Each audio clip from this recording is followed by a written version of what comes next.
أما بعد فأعوذ بالله من الشيطان الرجيم بسم الله الرحمن الرحيم إن الدين عند الله الإسلام صدق الله مولانا العظيم وصدق رسوله النبي الكريم الأمين إن الله وملائكته يصلون على النبي يا أيها الذين آمنوا صلوا عليه وسلموا تسليما اللهم صل على سيدنا ونبينا ومولانا محمد معدن الجود والكرم وآله وبارك وسلم صلاة وسلاما عليك سيدي يا رسول الله صلی اللہ تعالی علیہ وسلم۔ مخدوم محترم لائق صد احترام حضرات علماء کرام، مہمانان ذی وقار، حاضرین مجلس، السلام علیکم ورحمۃ اللہ وبرکاتہ۔ دعا ہے اللہ کریم سے کہ اللہ کریم ہم تمام مسلمانوں کے گناہوں کو معاف فرمائے اور ہم سب کو ختم نبوت کے معاملے پر اپنا کردار ادا کرنے کی توفیق عطا فرمائے۔ آپ جانتے ہیں کہ وقت بہت زیادہ ہو گیا، 1:25 رات کے ہو چکے اور صبح ورکنگ ڈے ہے، تو اب ایسے وقت میں گفتگو کرنا یہ بہت مشکل ہے۔ میں آپ کو بتاؤں کہ ایک گھر میں ہمارے ساتھیوں نے جمع ہو کر ختم نبوت کے حوالے سے کام کرنے کا بیڑا اٹھایا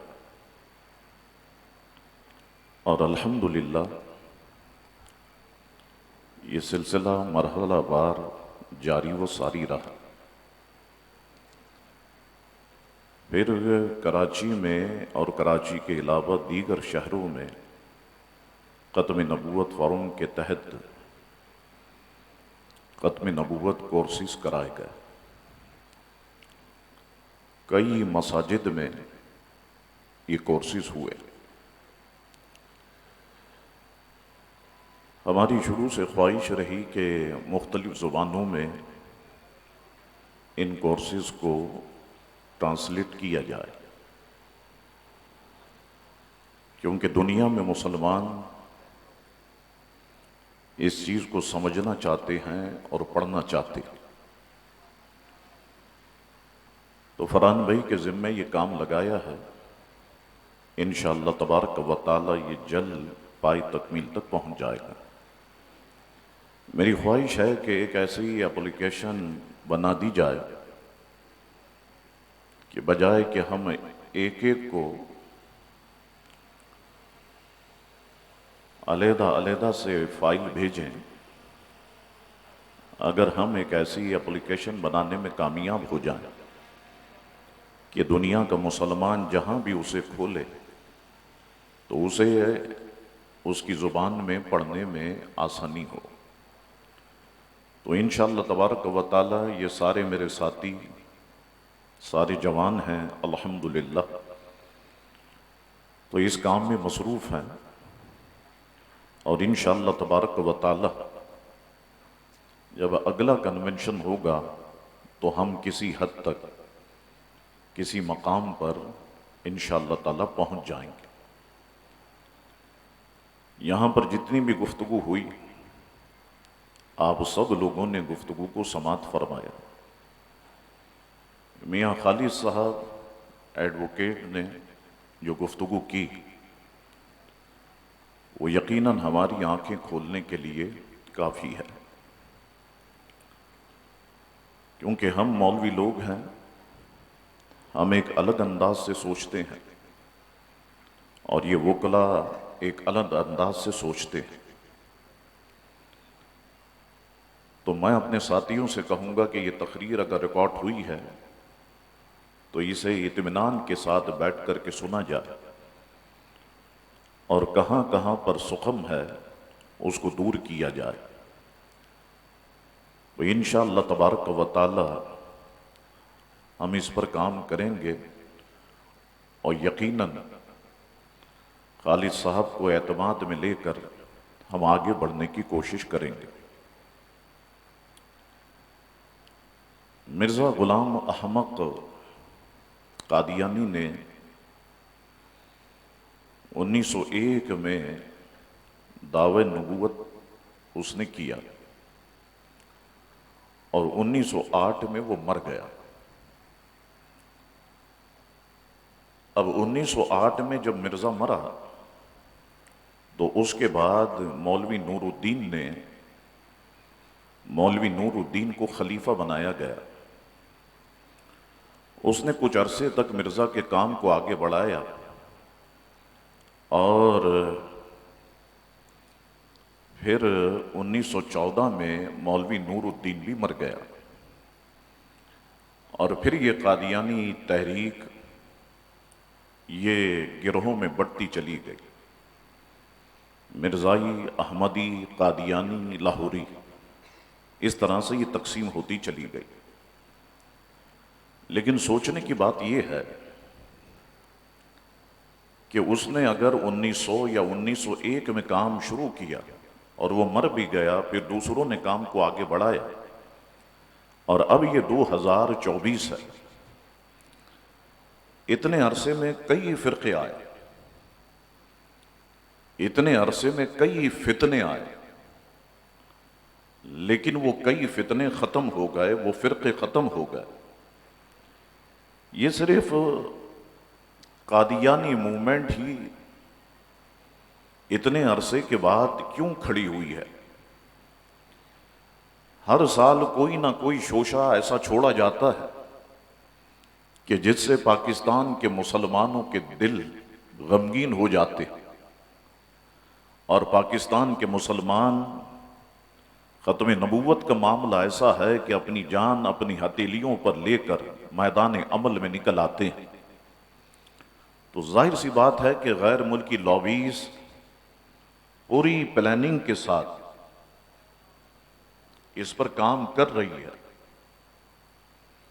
اور اس کو مضبوط کیا جا رہا ہے۔ میں آپ سب سے پوچھتا ہوں کہ اتنے اسلامی ممالک ہیں، وہاں پر یہ فتنہ سر کیوں نہیں اٹھاتا؟ ایران میں یہ فتنہ سر نہیں اٹھاتا، افغانستان میں یہ فتنہ سر نہیں اٹھاتا۔ میرے والد محترم علیہ رحمہ نے ایک بار افغان سفیر سے پوچھا تھا کہ یہ بتائیے کہ افغانستان میں قادیانی ہے؟ تو وہ سفیر کہنے لگا، شاہ صاحب اس نام کا کوئی جانور افغانستان میں نہیں ہے۔ اسی طرح سے ٹرکی میں یہ فتنہ سر نہیں اٹھاتا۔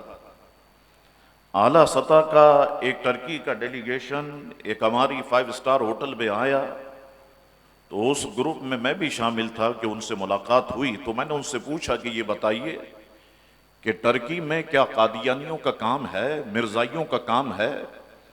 تو ان کے ذمہ دار آدمی نے کہا کہ مولانا صاحب اس فرقے کا ٹرکی کے اندر نام و نشان تک نہیں ہے، شام میں یہ فتنہ سر نہیں اٹھاتا، یمن میں نہیں اٹھاتا، لبنان میں نہیں اٹھاتا، مصر میں نہیں اٹھاتا، آخر یہ فتنہ پاکستان ہی میں سر کیوں اٹھاتا؟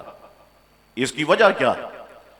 تو یاد رکھنا کہ اس کی بنیادی وجہ یہ ہے کہ پاکستان جب سے ماریز وجود میں آیا، دیکھو اسلام کے نام پر 2 ریاستیں ماریز وجود میں آئی، ایک مدینہ منورہ ہے اور دوسرا پاکستان ہے جو اسلام کے نام پر حاصل کیا گیا۔ اب بیرونی طاقتیں شروع ہی سے پاکستان ان لوگوں کی آنکھوں میں کھٹکتا تھا، کھٹکتا ہے اور کھٹکتا رہے گا کہ پاکستان میں عوام کو اور حکمرانوں کو اور فوج کو کسی نہ کسی طریقے سے الجھایا جائے، آپس میں دست و گریباں کیا جائے۔ تو کبھی قوم پرستی کے فتنے نے سر اٹھایا، مارو اس کو کہ یہ اردو بولتا ہے، مارو اس کو کہ یہ سندھی بولتا ہے، مارو اس کو کہ یہ پنجابی بولتا ہے، مارو اس کو کہ یہ بلوچی بولتا ہے۔ 25 30 35 سال یہ شہر کراچی میں جو کچھ ہوتا رہا، کیا میری اور آپ کی نظروں سے اوجھل ہے؟ روزانہ 50 لاشیں گرتی رہی، روزانہ 100 لاشیں گرتی رہی۔ مقصد یہ کہ پاکستان کو کسی طرح سے کمزور کیا جائے۔ آج بلوچستان میں جو فتنہ سر اٹھائے ہوئے ہے کہ بلوچ اور پنجابی کو آپس میں لڑا دیا جائے، ادھر یہ ان کو ماریں اور ادھر یہ ان کو ماریں، اس طرح سے پاکستان کمزور ہوگا۔ اور آپ کو سن کے حیرت ہوگی کہ 22 ممالک کی ایجنسیاں، 22 ممالک کی ایجنسیز اس بلوچستان کو پاکستان سے الگ کرنا چاہتی، لیکن ہماری صرف ایک ISI الحمدللہ ثم الحمدللہ ان 22 ممالک کی ایجنسیوں پر بھاری ہے۔ مشکلات ہیں، صعوبتیں ہیں، سوشل میڈیا پر جو تصویر آپ کو پیش کی جا رہی ہے حقیقت کچھ اور ہے، اور یہ سارے کے سارے چینل انڈیا سے آپریٹ ہو رہے ہیں یا دیگر ممالک سے آپریٹ ہو رہے ہیں۔ تو میں اداروں سے کہنا چاہتا ہوں، یہ جو آپ نے اتنا مہنگا فائر وال خریدا، اس کو استعمال کیا جائے اور صحیح معنوں میں استعمال کیا جائے۔ وہ جتنے میڈیا چینلز جو پاکستان کے خلاف بکواس کرتے ہیں، ان سارے چینلز کو بند کر دیا جائے۔ ان کو آپ نے ابھی تک کھول کے کیوں رکھا ہوا؟ اور یہ سوشل میڈیا پر آ کر 4-6 کرسیاں لگا کر صاحب اہل سنت والجماعت کی اکثریت کو تنقید کا نشانہ بنایا جائے، میلاد مصطفیٰ صلی اللہ علیہ وسلم کو تنقید کا نشانہ بنایا جائے اور اول فول باتیں کی جائیں۔ کیا یہ سلسلہ ختم نہیں ہو سکتا؟ مجھ سے آپ پوچھیں تو فائر وال کی بھی ضرورت نہیں ہے۔ اگر پاکستان میں ان فتنے کو ختم کرنا ہے اور ادارے اگر مخلص ہوں، صرف 2 گھنٹے میں یہ فتنہ ختم ہو سکتا ہے۔ اپنے اپنے شہر کے سارے جتنے بھی یوٹیوبر ہیں اور جتنے یہ چینل چلاتے ہیں، سب کو بلایا جائے، آ جاؤ، فوراً دفتر میں حاضری لگا، پاس ورڈ لے کر کے آنا، ID لے کر کے آنا، اور فوراً اس کو بلاک کیا جائے اور لاسٹ وارننگ دے کر کے چھوڑ دیا جائے کہ اب اگر ہوا تو پھر تمہاری خیر نہیں ہے۔ میں سمجھتا ہوں 2 گھنٹے میں یہ مسئلہ ہمارے ادارے حل کر سکتے ہیں۔ تو ضرورت اس بات کی ہے کہ یہ لوگ ذہن میں رکھیں کہ ختم نبوت کی حفاظت یہ تو ہماری ذمہ داری ہے ہی ہے، لیکن ختم نبوت کی جب حفاظت ہوتی ہے تو اس کے ساتھ الحمدللہ پاکستان کی بھی حفاظت ہو رہی ہے، کیونکہ اس پاکستان کو ہمارے بزرگوں نے بنایا اور الحمدللہ اس پاکستان کو بچانے والے ہم یا رسول اللہ کہنے والے ہی آپ کو میدان عمل میں دکھائی دے رہے ہیں۔ تو ضرورت ہے اس بات کی کہ ان ساری چیزوں پر نظر رکھی جائے اور اس فتنے کو کسی نہ کسی طرح سے، اگرچہ وہ قانونی جنگ ہو، قانونی جنگ کے ذریعے سے اس فتنے کو پاکستان سے فل فور جو ہے وہ ختم کر دیا جائے۔ تو میں آپ تمام حضرات کا ممنون و مشکور، تمام علماء کرام کا ممنون و مشکور، تمام مہمان ذی وقار کا ممنون و مشکور کہ آپ ختم نبوت فورم کی دعوت پر یہاں پر آئے اور یہاں آپ نے اپنے قیمتی الفاظ سے ہم کو کچھ سیکھنے اور سمجھنے کا موقع دیا۔ اللہ تبارک و تعالی آپ کی حاضری کو قبول فرمائے۔ یقیناً آپ جیسے لوگ اگر ہماری رہبری اور رہنمائی کرتے رہیں گے تو یہ سارے آپ کے بچے ہیں، انشاءاللہ تبارک و تعالی جب سمت کا تعین ہو جائے گا تو یقیناً یہ بھی اس راستے پر چل پڑیں گے۔ تو اللہ تبارک و تعالی اس پاکستان کو شاد و آباد رکھے۔ پاکستان زندہ باد، پاکستان پائندہ باد، تاجدار ختم نبوت، تاجدار ختم نبوت، تاجدار ختم نبوت۔ لبیک لبیک لبیک یا رسول اللہ، لبیک لبیک لبیک یا رسول اللہ، لبیک لبیک لبیک یا رسول اللہ صلی اللہ تعالی علیہ وسلم۔ اللہ تعالیٰ میرا اور آپ کا ہم سب کا حامی و ناصر ہو۔ وآخر دعوانا ان الحمدللہ رب العالمین۔